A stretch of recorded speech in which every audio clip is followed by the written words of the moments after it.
En deuxième partie d'émission cette semaine, on vous l'a dit hier, exceptionnellement, il n'y a pas de tribune téléphonique. Aujourd'hui, on vous présente plutôt une invitée un peu spéciale, Madame Rachel Chartré. Elle est arrivée en Abitibi juste avant la Première Guerre mondiale, vers 1915. Elle avait alors 5 ans. Elle a donc vécu la naissance de cette région du Québec. D'ailleurs, première femme commis voyageur au Québec, Madame Chartré a couvert l'Abitibi de 1949 à 1950. Ensuite, c'est dans la vallée du Saint-Laurent et les Laurentides, entre Montréal, Trois-Rivières et Saint-Michel-des-Saints que son travail l'a amené. Michel Lacombe a rencontré Madame Chartré. Elle nous raconte ce qu'était la vie d'une femme qui avait atteint ce niveau d'indépendance dès les années 40 et qui continuait, à travers tout cela, à élever sa famille. L'Abitibi, on pense toujours que c'est les années 30, la ruée vers l'or. En fait, c'est là que ça commence vraiment. Mais avant les années 30, il y a du monde en Abitibi. Il y a des gens qui sont montés faire du bois. Vous êtes monté en 1914, c'est ça? Bien, au début de l'autre guerre, 1914 ou 1915.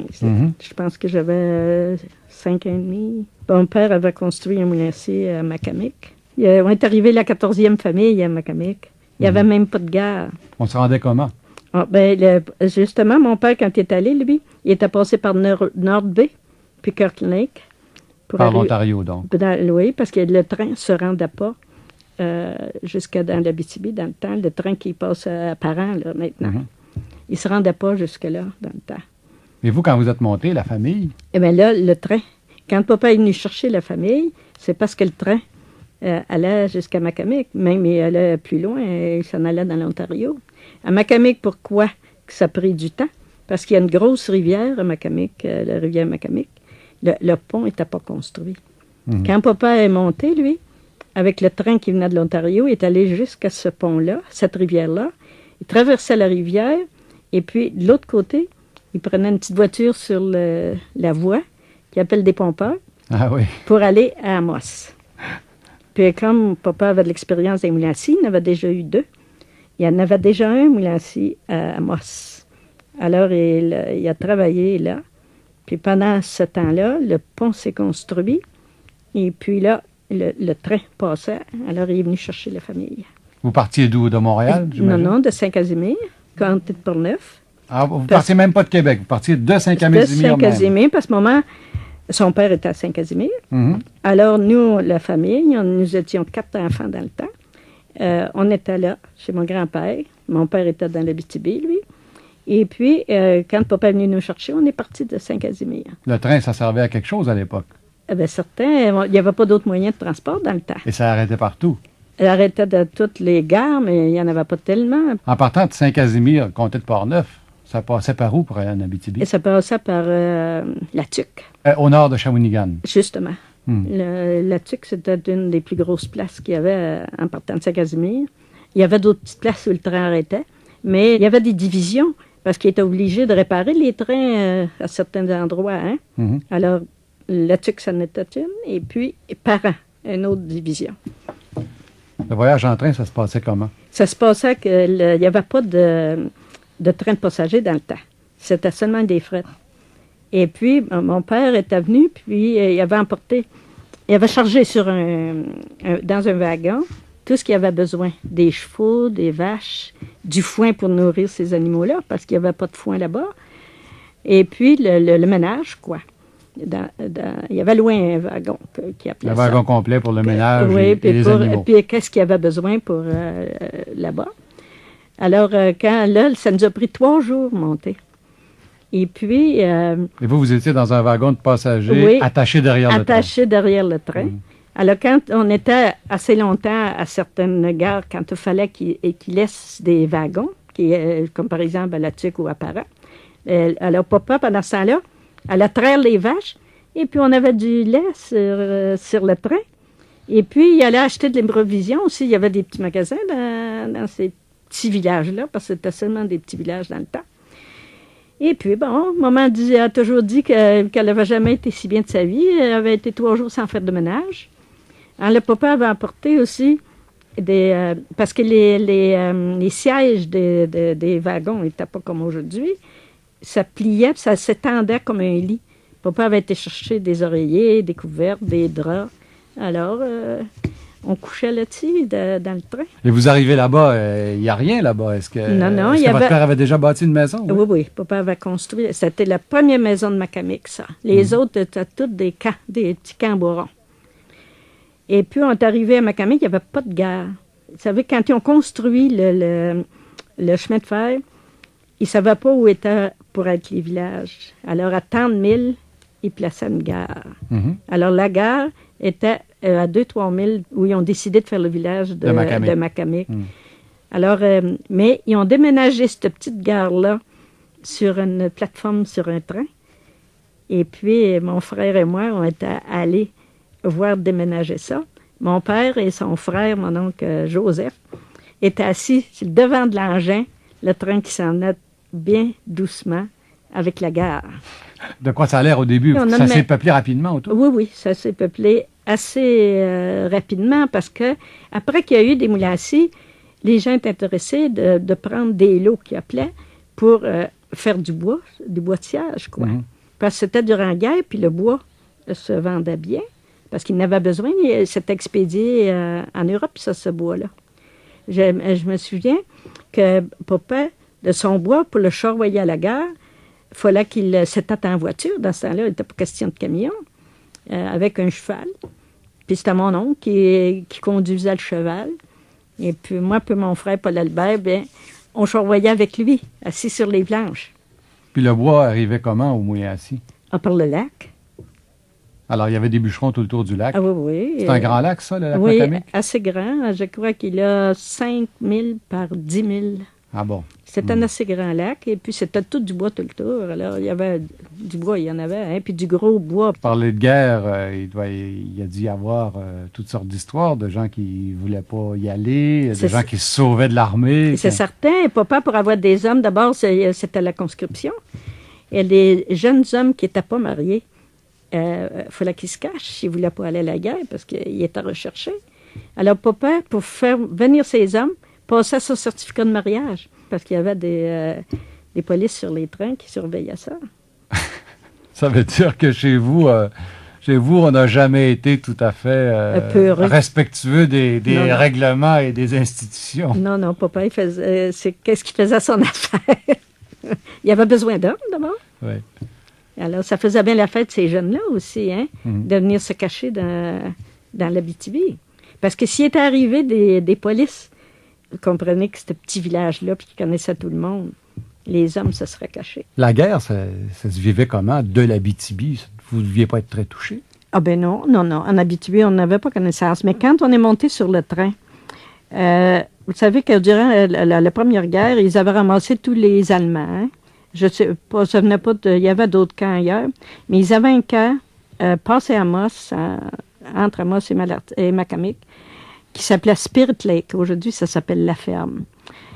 Alors là, il y avait des prisonniers allemands.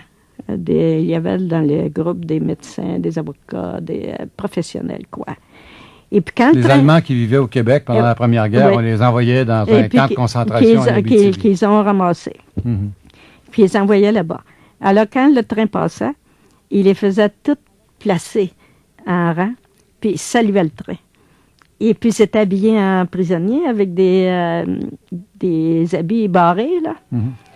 Et ça m'avait bien impressionné. J'ai jamais oublié ça.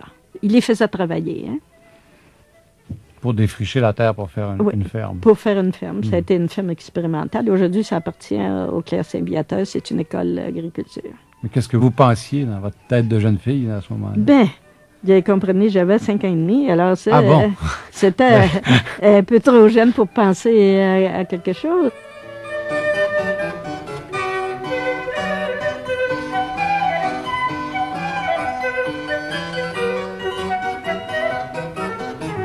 Quand il est venu le temps d'aller à l'école, Mme Chartreux. La première maîtresse de Macamic, ça a été ma tante, la femme de mon oncle Joseph, le frère de mon père, qui était... papa était un des plus vieux de la famille, puis lui était le dernier. Ouais. Il était avec nous à Macamic. Alors, il est arrivé une jeune femme pour faire l'école. Bien, il est arrivé une famille qui avait 2 filles, Mhm. 3 filles, c'est-à-dire. Et puis ma tante, elle était diplômée, ils venaient de Shawinigan, ces gens-là. Alors, elle était engagée comme maîtresse d'école. Et puis, ben, on allait à l'école. Moi et mon frère, mon frère s'endormait sur le banc, lui. Il était bien jeune. Mais vu que ma tante sortait avec mon oncle, on avait des passe-droits. Ah bon? Il y avait pas d'église, là? Comment vous avez fait votre première communion? Ah non, ma première communion, je l'ai fait dans le magasin de M. Bourbeau, qu'on appelait. Un magasin... Magasin général. Général, mais pas bien gros. Mhm. Alors, puis on n'avait pas de prêtre à Macamic. C'était le curé d'Amos Qui descendait. qui venait. Mhm. Et puis, il nous faisait passer un petit examen. Et puis, on était les 3 premières communiantes de Macamic. Corona Thiboutot, Rose de la Porte et moi-même. Il ne devait pas y avoir de médecin non plus à l'époque. Non, non. Là, on a eu une épidémie chez nous, en avant de chez nous. 3 enfants sont morts du groupe qui appelait. Le croup. Ouais. Groupe qui Mhm. appelle ça. Hein? Une espèce de grippe qui étouffait, qui prenait à la gorge. Oui, qui à la étouffait. gorge. Quand on est tombé malade, alors mon père a télégraphié à Amos pour faire venir le médecin. C'est comme ça que ça se passait. Ça, c'est comme ça que ça se passait, oui. Vous avez vu arriver la ruée vers l'or, les gens pour ouvrir des mines, ben les oui. trains bondés, l'ouverture des saloons. Aussi, on a dit une espèce d'époque un peu western. Ça, c'est quand Rouen s'est ouvert. Ben, il est venu des prospecteurs de partout, puis des gens des mines de partout. Alors là, il y a eu des bars, des saloons, des choses comme ça. Et puis, durant la crise, le bois ne se vendait pas. Les moulins assis de Macamic, qui étaient des gros moulins assis, ont fait faillite, des grosses compagnies. Mais mon père, lui, comme il n'y avait pas de dette, il a été obligé de garder son bois. Il ne l'a pas vendu pour 3-4 ans, je pense. Mais quand Rouen s'est ouvert, ben, tout son bois a parti, vous comprenez, à gros prix. Mais il fallait qu'il monte ça à Rouen, des méchants chemins, en voiture. Je me souviens d'avoir vu partir des voitures chargées de bois, là. Pas des grosses charges, évidemment. Il y avait 2 chevaux sur les voitures. Je crois que ça prenait 3 jours pour monter à Rouen une charge de bois comme ça. Mais pour les jeunes filles comme vous, à l'époque, là, ça ne devait pas être des endroits très recommandés, Rouen, Noranda. Oh non, c'était loin d'être recommandé. Parce que mon ami Corona qui a fait sa première communion avec moi, ses parents étaient montés à Rouen. Puis, moi, je voulais bien aller la voir. Mes parents ne voulaient pas. Il n'était pas question d'aller là. Ah non, maman surtout. Mon père était plus à la mode, lui. Mais maman, ah non. Mais quand elle s'est mariée à Rouen, là, ils m'ont donné la permission d'y aller. Et puis? Ah ben... Est-ce que c'était aussi terrible que ça? Non, qu'on dit? c'était pas si terrible que ça. Puis elle avait ses parents qui nous surveillaient, évidemment. Bien, on n'allait pas dans les places aussi. Il y avait des places où... Vous savez qu'il y a beaucoup de filles qui allaient faire de l'argent à Rouen, là, dans ce temps-là. Ouais. Les filles de vie, comme on dit. Mhm. Alors, mais ça, il y avait des places pour ça. Nous, on fréquentait pas ces places-là. Après la guerre de 39, vous vous mariez, vous avez 3 filles. Et 5 filles. 5 filles. J'en ai 5. Bon. Et vous vous retrouvez seul rapidement, et là, vous êtes obligé de travailler, mais dans un travail qui n'était vraiment pas un travail de femme. Non, pas du tout. J'étais la première femme que la compagnie Raleigh a engagée. Comme commis voyageur. Oui, parce que c'était leur principe de... C'est seulement des hommes qui engageaient. Ça, c'était durant la Deuxième Guerre. Et ils n'étaient plus capables d'avoir d'hommes. Alors, et moi, j'avais vu une annonce dans la presse qui demandait des femmes. Alors, j'ai écrit. Et puis, ils m'ont répondu. Alors, j'ai fait venir les échantillons qu'ils envoyaient pour commencer, parce que je ne connaissais pas ça du tout, ces fameux produits-là. Qu'est-ce que vous vendiez, là? Ah, toutes sortes de choses, des produits pour le ménage, des remèdes, des aspirines, des produits de toilette, pâte à dents, toutes sortes de choses. Alors, j'ai reçu ça. Ah, c'était tout mêlé, je ne comprenais pas ça, je ne connaissais rien là-dedans. Mon père était fâché. Si tu penses que je vais te voir partir avec une valise sur la rue, et dit, on est capable de te faire vivre, mais moi, comme je n'avais pas envie de me faire vivre par mes parents, j'ai essayé ça. J'allais d'abord sur le moulin à scie. Mon père avait un autre moulin à scie à Malartic. Et l'homme qui gagnait le plus, c'était le scieur sur le moulin. Il gagnait 5 $ par jour. Puis moi, j'allais juste l'après-midi parce que j'en avais 2 au couvent, mais les 2 plus vieilles étaient au couvent. Mais les 3 plus jeunes étaient à la maison, alors j'avais du travail. Les plus petites journées que je me faisais, c'était 10 $ par jour. Quand papa a vu ça, il m'a acheté un automobile. Ah bon? C'était des gros salaires à l'époque, ça. Ah, c'est certain. Puis, en plus de ça, je prenais des commandes pour livrer à la PEG, parce que dans les mines, ils paient 2 fois par mois, là, tous les 15 jours. Puis les gens étaient toujours cassés. Alors, ils me donnaient des commandes. J'en livrais, là, moi, le lendemain de la PEG, disons, pour 150 $.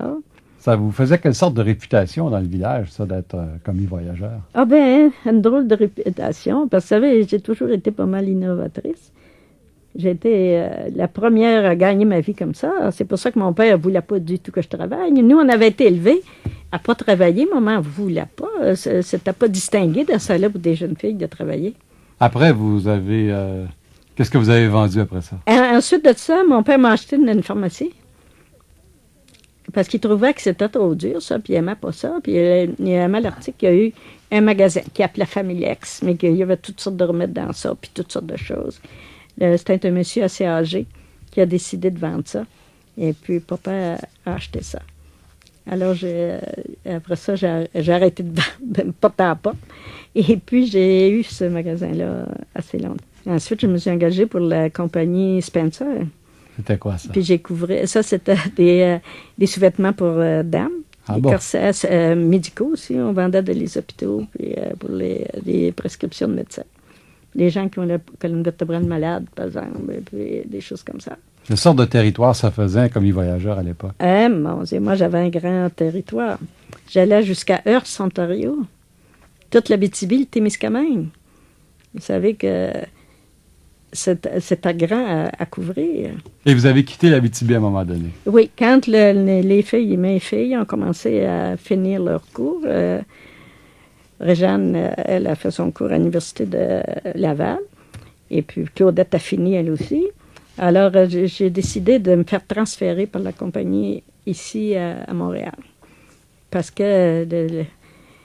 et puis, j'avais les 3 autres qui étaient à Québec aussi, puis qui étaient pour finir aussi, à mesure qu'elles finissaient leur cours. Puis, c'était plus avantageux comme... Parce que pendant ce temps-là, vous aviez 5 filles au couvent. Oui. Ça devait pas être bon marché, ça. Non, puis après ça, à l'université. Et vous arriviez à payer... combien ça vous coûtait pour 5 filles au couvent dans les années, 40, 50? Oui, quand je les ai envoyées toutes les 5, ça me coûtait 100 $ par mois. Pour la pension, ça. J'avais des extras, évidemment, le lavage, toute la musique, des extras. Mais la pension, c'était 100 $. Parce que je crois que la 5e, c'était qui la gardait pour rien. La 4e, moitié prix, puis l'autre... alors, ça faisait 100 $. Mais à mesure qu'il y en avait qui sortaient du couvent, qui finissaient, il me coûtait toujours 100 $.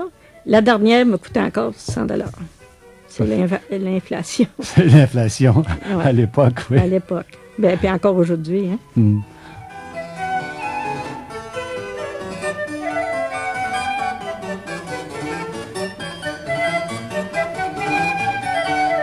Vendre des corsets sur la route, ça devait être un peu bizarre. Vous avez dû rencontrer toutes sortes de monde. Ah oui, j'ai jusqu'à ajuster des curés. Des curés Hein, oui. qui achetaient des corsets. Bien, c'est-à-dire des ceintures. Il y en a des curés qui ont des grosses bedaines, des gros ventres, et puis que ça leur donne mal aux reins. Avec une ceinture, ça protège les reins. Mais est-ce que vous deviez les mesurer de la même façon que les femmes? Non, non, non. Pas de la même façon que les femmes. Vous aviez un territoire plus petit à l'époque, là. Vous étiez près de Montréal. Vous étiez à Montréal. J'étais à Montréal, mais j'avais un grand territoire. J'allais jusqu'à Saint-Michel-des-Saints. Je couvrais tout le comté de Sorel. Et puis Berthier, là, dans ces coins-là. Joliette. Alors, j'avais un grand territoire ici aussi. Parce que Saint-Michel-des-Saints, c'est assez loin de... J'avais ma chambre à Lavaltrie. Sur le bord du fleuve. Oui, j'avais mon appartement à Montréal. Je partais le lundi matin, puis je revenais le vendredi soir. Mais je demeurais en chambre seulement. Et vous montiez jusqu'à Saint-Michel-des-Saints. Oui, des fois, il fallait que j'aille à Saint-Michel-des-Saints. Mais encore là, on parle des années 50. Vous deviez être encore à peu près seule de femmes sur les routes. Oui, pas mal. Pas mal. Même que les gens de Lavaltrie trouvaient que je revenais tard. Parce que quand je revenais de Saint-Michel-des-Saints, des fois, je revenais tard. Vous n'aviez pas peur sur les routes? Non, j'ai jamais eu peur. L'hiver, même? Même l'hiver. Mais j'ai trouvé ça dur ici. Vous savez que dans l'Abitibi, puis de Nord, Ontario, Dans ce temps-là, on n'avait pas des bons pneus comme aujourd'hui, hein? Oui. Alors, je faisais souvent des crevaisons. Jamais j'ai changé un pneu. Jamais. Il y a des fois, 3-4 voitures arrêtaient quand j'étais sur le bord de la route. Mais quand je suis arrivée dans la région ici, je pense qu'il m'aurait passé sur le dos. Personne n'arrêtait. J'ai trouvé ça très, très différent avec le Nord.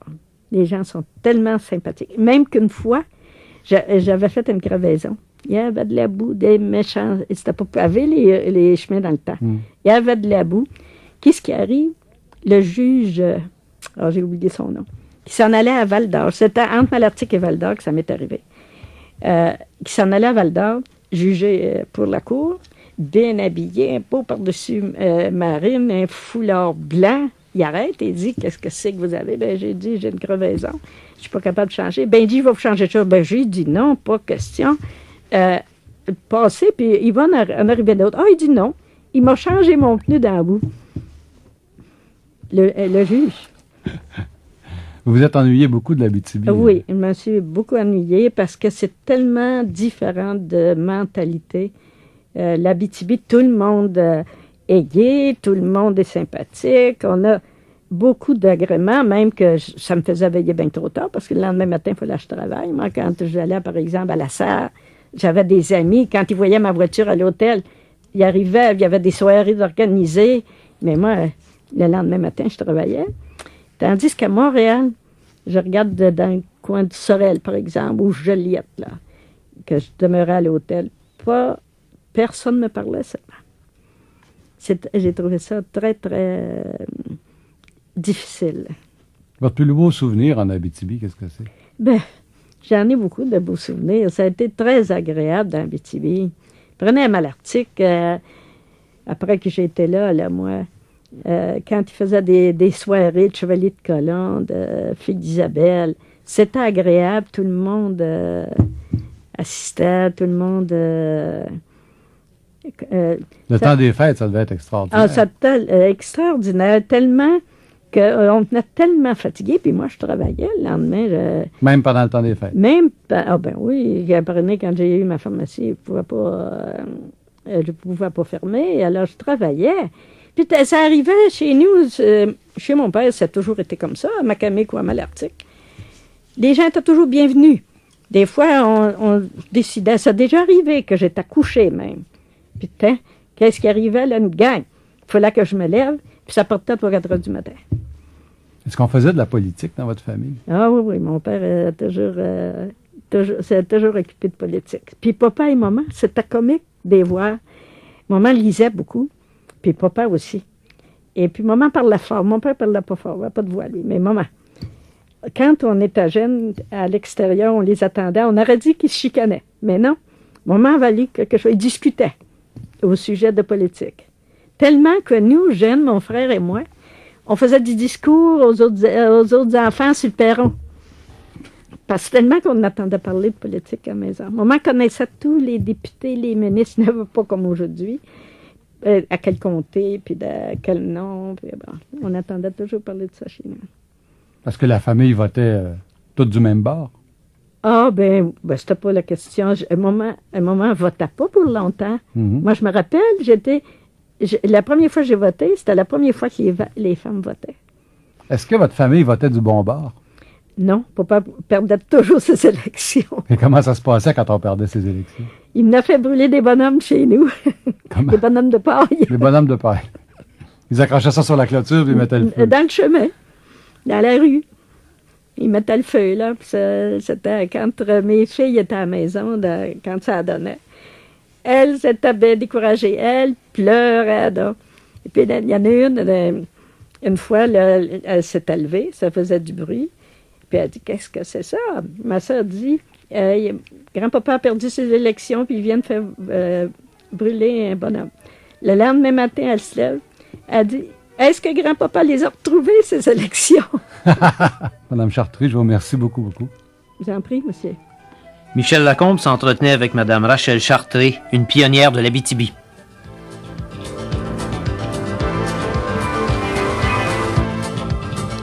Ont participé à l'émission aujourd'hui Claudette Bastien à la recherche, Michel Banville à la